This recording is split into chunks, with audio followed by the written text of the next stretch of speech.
I understand that you have another example of a payroll scam.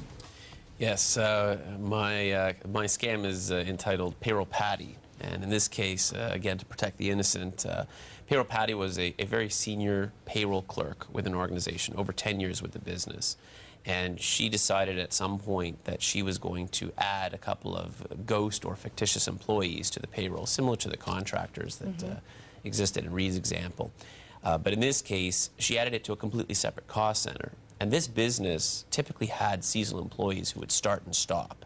So it was a necessity for them to have a payroll system that would permit adding and taking away of employees from one period to the next.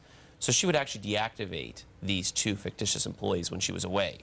And that's why one of the red flags of fraud is somebody who doesn't take vacation, because if they do, the house of cards falls down. So how was it discovered? Well, in this case, her manager was actually reviewing some of the payroll records, and specifically the overtime forms, and saw that some of the overtime that she had claimed was not supported. So they called her in, and she wasn't able to provide an explanation. But what had happened was, she was, at that point, she refused to cooperate, was suspended, and she walked back to her office to clear out her belongings, and all they could hear was the shredding machine going on high gear. What had really happened is that she did a couple things. Not only did she add those fictitious employees on the register, she also took approved overtime forms that had already been signed off by her supervisor, liquid papered the dates, changed them, added new dates, and then put them back in her file. The problem is that she wasn't very good at liquid papering. So when it came to liquid papering July, she'd take off the top of the J, and then she'd put August in and leave the bottom of the J there. So you could actually see a sequence of the dates if you put these all online. But the other thing is that she actually did manual entries to the payroll register, because at the end of the day, she didn't want to pay taxes on these illicit gains. So she would reverse out all this income, so at the end of the year, the T4 would show zero income. Oh my. So is recovery possible? It was.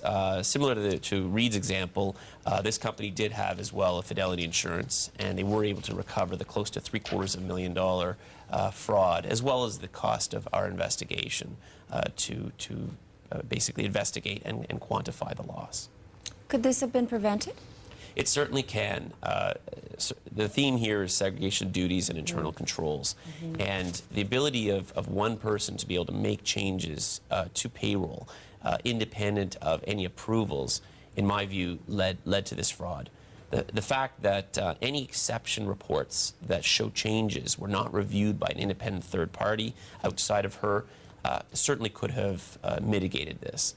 And as well, you know, just looking at unusual fluctuations in the payroll expense would have been a fairly obvious and easy process to follow. Visit TD Canada Trust Small Business to access full TD webinars and sign up for future events.